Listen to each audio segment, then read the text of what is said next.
दोस्तों, अगर आप और अच्छी नींद चाहते हैं तो हमारी प्यारी सी ऐप नींद को इंस्टॉल करें। इस ऐप पर आपको एक्सक्लूसिव स्लीप स्टोरीज़ मिलेंगी और आप बिना यूट्यूब प्रीमियम के भी इन स्टोरीज़ को बैकग्राउंड में सुन सकेंगे। इंस्टॉल करने के लिए आप हमारी वेबसाइट neend.app पर ज़रूर आइए और अच्छी कहानियाँ, स्लीप म्यूज़िक, कुछ टिप्स सुनने के लिए इस चैनल को सब्सक्राइब कीजिए। नमस्कार, मैं हूं लोकेश। आज सुनिए लेखक रजत की लिखी स्लीप स्टोरी काका की चौपाल। एक गांव जहां एक 90 साल के काका रहते हैं। वो रोज शाम को गांव के एक चबूतरे पर अपनी चौपाल लगाते हैं। गांव के सारे लोग वहां जमा होते हैं, बातचीत करते हैं। आइए चलते हैं चांदपुर की सैर पर और जानते हैं कि कैसे प्यार और विश्वास से उनका ये गांव चांदपुरा और अधिक सुंदर बनता है और कैसे वहां के लोग और अधिक अच्छे और सच्चे इंसान बनते हैं। लेकिन ये मनोरंजक कहानी को सुनने से पहले आप अपने आसपास की सारी लाइट्स ऑफ करके आराम से लेट जाएं। अपनी आंखें धीरे से बंद कर लीजिए। अब थोड़ा सा अपने शरीर को आराम दीजिए, थोड़ा और आराम। अपने शरीर को बिल्कुल ढीला छोड़ दीजिए। कोई टेंशन नहीं, कोई तनाव नहीं। अपने दिमाग में चल रहे सभी विचारों को, चिंताओं को त्याग दें। एक शांति सी महसूस करें। सब नेगेटिव, पॉजिटिव विचारों को धीरे धीरे निकाल दें। हाथों को सीधा करके अपनी कमर के साइड में रख लीजिए। अपनी सांस पर ध्यान लगाएं। मन शांत, एकदम शांत होता जा रहा है। आप बहुत अच्छा महसूस कर रहे हैं। खुद को काफी हल्का फील कर रहे हैं। सब तरफ शांति ही शांति है, सुकून है, खामोशी है। चांदपुरा नाम का एक गांव है। दो बड़े बड़े शहरों के एकदम बीच में। परंतु एक शहर से दूसरे शहर जाते हुए वो गांव दिखाई नहीं देता। चांदपुरा के लिए रोड से एक रास्ते पर मुड़ना होता है और उसके बाद करीब 3 किलोमीटर के बाद वो गांव आता है। किसी भी नए इंसान को वहां जाते हुए लगता है कि जैसे वो कोई जंगल में जा रहा है। रोड से मुड़कर चांदपुरा जाने के पूरे रास्ते पर किनारों से पेड़ लगे हुए हैं। हर तरह के पेड़, नींबू के, अमरूद के, आंवले के, बोर के भी। पीपल, नीम और बरगद तो हर जगह मिल ही जाते हैं।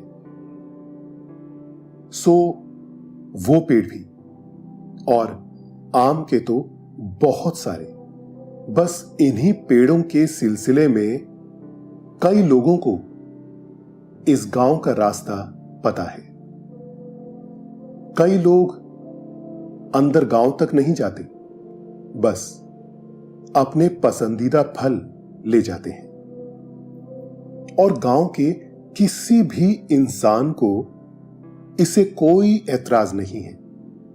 बस एक शर्त थी कि फलों को लेते वक्त पेड़ को कोई नुकसान नहीं होना चाहिए, ना ही किसी औजार से फल तोड़े जाएंगे, ना पेड़ों पर पत्थर मारा जाएगा, और ना कोई और तरीका जिससे ऐसा लगे कि पेड़ तो फल नहीं देना चाहता, पर लोग जबरदस्ती उसे उससे छीनना चाहते हैं।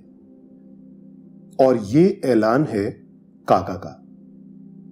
हां, काका, गांव के काका, नगर के काका, सबके काका, जगत काका। इन काका के बारे में हम आगे जानेंगे। तो इस गांव जाने वाले रास्ते पर जहां लाइन से पेड़ ही पेड़ लगे हैं, उनके पीछे खेती की जमीन है, जिसके किसान चांदपुरा गांव के लोग हैं। रोड से चांदपुरा जाने वाले 3 किलोमीटर का यह रास्ता किसी ख्वाब या सपने की तरह लगता है, क्योंकि इस पूरे रास्ते को पेड़ों ने ऐसे ढक रखा है जैसे नीचे बिछी जमीन इन पेड़ों की बच्ची हो, और उस बच्ची को ये पेड़ मां बनकर अपने आंचल रूपी घनेपन से साया दे रही है।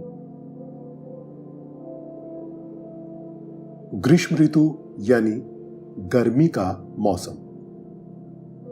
इस मौसम में यह सड़क सूखे और पीले पत्तों से भर जाती है। पूरी सड़क पत्तों से लबालब। उस पर चलो तो लगता है जैसे किसी रुई के मोटे गद्दे पर चल रहे हैं। उस पर चलने पर एक सुकून भरी आवाज आती। इन पत्तों को यहां से कोई नहीं हटाता, ना ही किसी को हटाने की इच्छा होती। काका कहते, रहने दो ऐसे ही, यही प्रकृति की इच्छा है, हम क्यों इसमें व्यवधान डालें। कोई पूछता अगर कि काका फिर कौन हटाएगा यहां से इतने सारे पत्ते। काका आसमान की तरफ हाथ उठाकर कहते, समय। वो फिर पूछते, समय। काका कहते, हां, समय। समय हवा बन के आएगा और उड़ा ले जाएगा पत्तों को। ये काका वही हैं जिनकी हम आगे चलकर बात करने वाले हैं। जब शीत ऋतु आती तब ये पूरी सड़क और यहां के सारे पेड़ ओस से नम हो जाते, और पेड़ के पत्तों पर भी ओस रात भर ऐसे ठहरी रहती जैसे पत्तों पर अपना हक जमा रही हो। एक नशीली महक इस वक्त चारों ओर फैल जाती। कोई पूछता, काका शाम के बाद गांव से जाते हैं या फिर गांव आते हैं तो बहुत ठंड लगती है, और तो और कभी कभी एकदम से हवा चल जाती है। ओस की बूंदें जो पेड़ों पर ठहरी हुई है वो हमारे ऊपर ऐसे गिरती है जैसे बर्फ गिर रही हो। इसका कोई समाधान? दोस्तों, अब से आप bed time stories, guided meditations, relaxing music, इन सब का आनंद नींद ऐप पर ही उठा सकते हैं। काका बिना सोचे हाथ आसमान की ओर कर कर बोलते, तब ऊपर आसमान में देखते हुए मुंह खोल लो।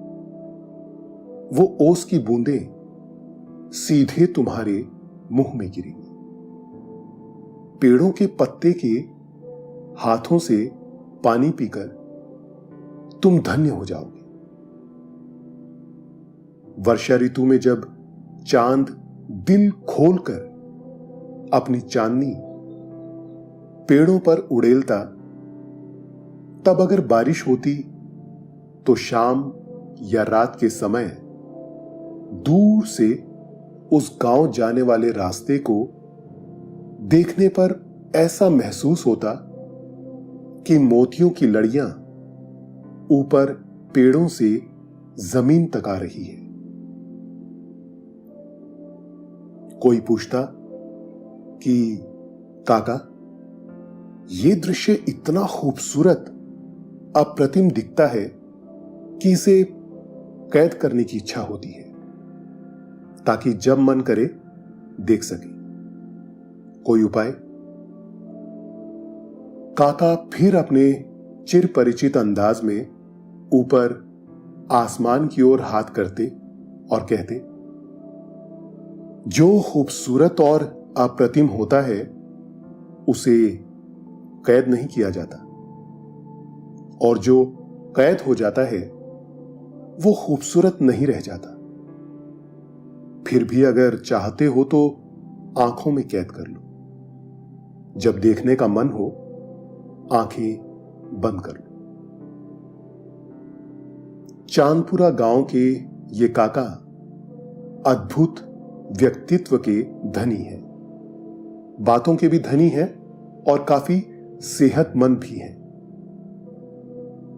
काका का नाम तो नहीं पता क्योंकि बरसों से सब इन्हें काका ही बोलते आ रहे हैं, और गांव में किसी बहुत पुराने पेड़ की ही तरह काका भी अपनी जड़ों को पकड़े हुए आसमान छू रहे हैं। काका पहले गांव के सरपंच थे, पर अब वो सारे दूसरे कामों से निवृत्त हो चुके हैं। उनकी उम्र 90 साल की है, और जो अभी गांव के सरपंच हैं वो इनसे सलाह मशवरा करने आते हैं। काका रोज रात एक उनकी ही उम्र जितने पुराने बरगद के पेड़ के नीचे बैठते। गांव के दूसरे जन भी वहां आ जाते, सब बातचीत करते, हंसी ठिठोली करते, सलाह मशवरा करते, और कभी कभी तो बस काका के अद्भुत जवाब सुनने के लिए ही उन पर सवाल दागे जाते। जैसे एक ने पूछा, काका, इन पेड़ों का, पहाड़ों का और आसमान का क्या मतलब है? काका आसमान की तरफ हाथ उठाकर ऐसे बोले जैसे कोई राग छेड़ता हो, पेड़ों का वही मतलब है जो तुम्हारी सांसों का है। पहाड़ों का मतलब वही है जो तुम्हारे हौसले का है, और आसमान का वही मतलब है जो तुम्हारी आंखों का है।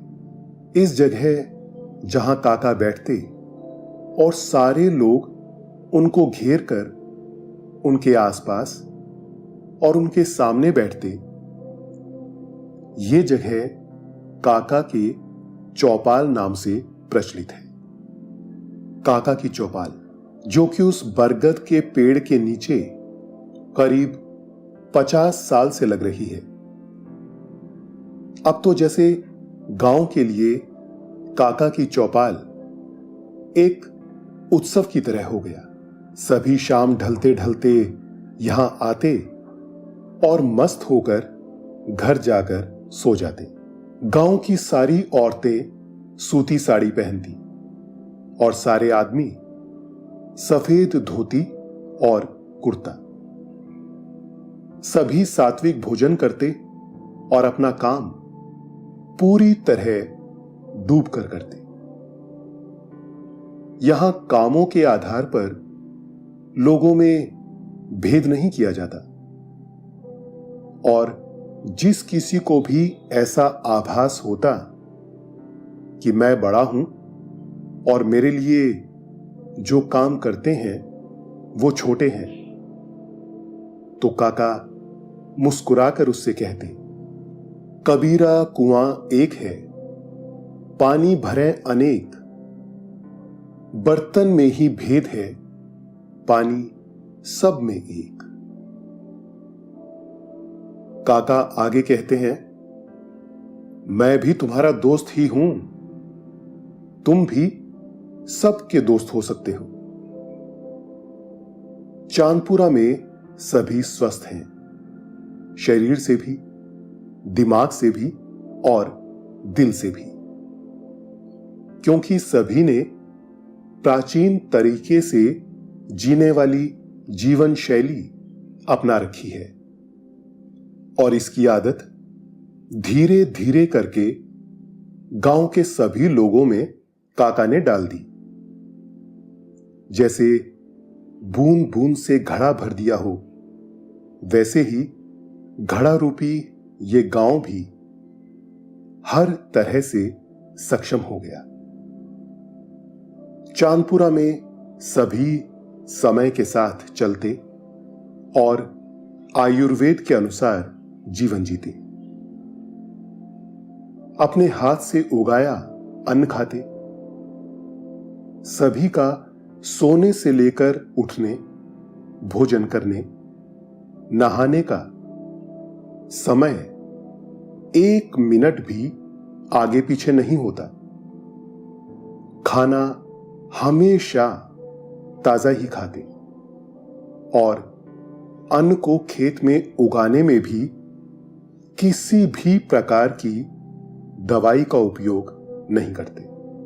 जैविक खेती ही करते, जो हमारे यहां हजारों वर्षों से चली आ रही पद्धति है। काका की बातों ने, उनके विचारों ने चांदपुरा को ऐसा बना दिया कि इनको शहर की जरूरत कभी नहीं पड़ती, बल्कि शहर के लोग अपनी जरूरत पूरी करने इनके पास आते। पेड़ काटने के बारे में तो कोई सपने में भी नहीं सोचता था। आज से करीब 20 साल पहले एक किसान, जो एक भोला मानुष था, उसके पास करीब 4 बीघा खेती की जमीन थी, पर वो इतने अनाज सब्जियों की पैदावार नहीं कर पाता जिससे उसका और उसके घर का जीवन यापन हो सके। इसलिए वो पेड़ भी काटता और उसकी लकड़ियां शहर में बेच आता। ये बात काका को पता चल गई। रोज की ही तरह चौपाल लगी तो काका ने मुस्कुराकर कहा, क्यों बिरजू, पेड़ काटते हो? बिरजू ने कहा, काटना पड़ता है काका, नहीं तो वक्त काटना मुश्किल हो जाए। काका पूछते हैं, तुमने कभी सोचा है कि क्यों तुम्हारी फसल अच्छी नहीं होती? दोस्तों, अब से आप bed time stories, guided meditations, relaxing music, इन सब का आनंद नींद ऐप पर ही उठा सकते हैं। बिरजू कहता है, मैं तो पूरी मेहनत करता हूं काका, काका ने कहा, तुम पेड़ काटते हो, इसलिए तुम्हारी फसल कभी अच्छी नहीं होती। बिरजू ने कहा, नहीं काका, फसल अच्छी नहीं होती इसलिए पेड़ काटता हूं। काका बोले, बिरजू, अगर तुम इस प्रकृति की और इससे जुड़ी चीजों की इज्जत करोगे, सम्मान करोगे, तो वो भी तुम्हारा सम्मान करेंगी। पर तुम तो पेड़ काटकर उनका अपमान करते हो। इसलिए गांव में सबकी फसल अच्छी होती है, बस तुमको छोड़कर। तो क्या ऐसा संभव है काका? यही संभव है बस बिरजू। फिर काका ने हाथ आसमान की ओर किए और आगे बोले, अगर तुम आत्मा में प्रेम रखते हो, दिल में सम्मान करते हो और आंखों में अहोभाव रखते हो, तो ईश्वर भी तुम्हारा हो जाएगा और ईश्वर की बनाई चीजें जो तुम्हारी ही हैं, जैसे ये प्रकृति, पेड़ और तुम्हारे खेत। इसके बाद सपने में भी बिरजू के पेड़ काटने की बात नहीं आई और धीरे धीरे उसकी फसल भी अच्छी होने लगी। काका ने सालों तक अपनी चौपाल में सभी चांदपुरा वालों को प्रकृति का महत्व समझाया, पर अपने तरीके से। आज पूरे गांव में पानी की भी रोज पूजा आरती होती है, पेड़ों की भी पूजा होती है, मिट्टी से वहां के लोगों को प्यार है, सड़क पर घूमने वाले जानवरों को भी वो नहीं दुत्कारते, उनकी भी इज्जत करते हैं।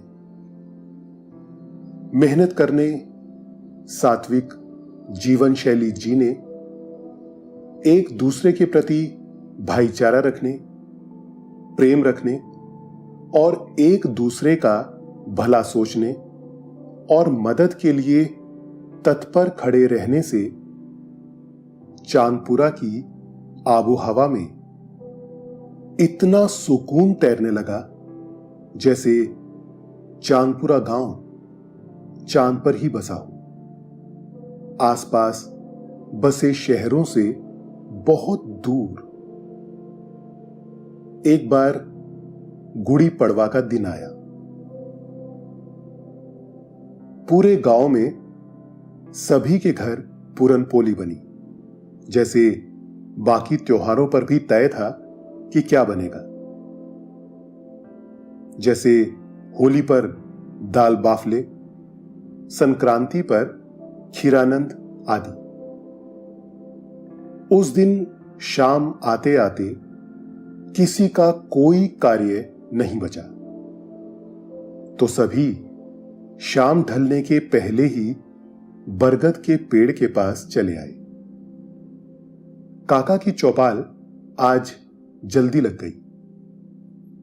उस समय काका बहुत सारा अनाज जैसे ज्वार, बाजरा, चावल आदि पंछियों के लिए अपने आसपास ही बिछा कर रखते और सैकड़ों की तादाद में पंछी बिना किसी डर या संकोच के काका के पास अपना पेट भरते। एक ने उत्सुकता से पूछा, काका, ये पंछी आपसे बिल्कुल नहीं डरते, बल्कि कुछ तो आपके हाथ के ऊपर, आपके पैर पर भी बैठ जाते हैं, ऐसा कैसे होता है? किसी दूसरे ने बोला, क्योंकि उनको यहां खाना मिल जाता है और आसपास पिंजरा भी नहीं है, तो किस बात का डर? काका सुर लगाते हुए बोले, भोलू, जरा जल्दी से जाकर अपने घर से 2 पिंजरे ले आओ। फिर पिंजरे। काका ने अपने आसपास रख लिए, पर पंछियों को कोई फर्क नहीं पड़ा। तब काका बोले, जानवरों से, पंछियों से रिश्ता परस्पर विश्वास का होता है। ये पंछी मुझ पर विश्वास करते हैं और मैं इनसे प्यार करता हूं। इसलिए इतने सालों से ये रोज मुझसे मिलने आते हैं। कभी कभी जब कोई अनाज मेरे पास खिलाने को नहीं होता था, ये तब भी मेरे पास आते थे। ये बात मुझे मेरे बाऊजी ने सिखाई थी और इसका उदाहरण अपने गांव का तालाब है। असल में गांव के अंदर एक बहुत बड़ा तालाब है जिसके आसपास खेत हैं। एक तरफ गांव और उसके सामने की तरफ जंगल और बीच में वो बड़ा तालाब। जंगल के जानवर उस तालाब में रोज पानी पीने आते और गांव के लोग भी इस किनारे पानी का उपयोग करते। इंसानों को और जानवरों को एक दूसरे से कभी कोई समस्या नहीं हुई और ये बात काका के पिताजी ने गांव में सभी को बोली थी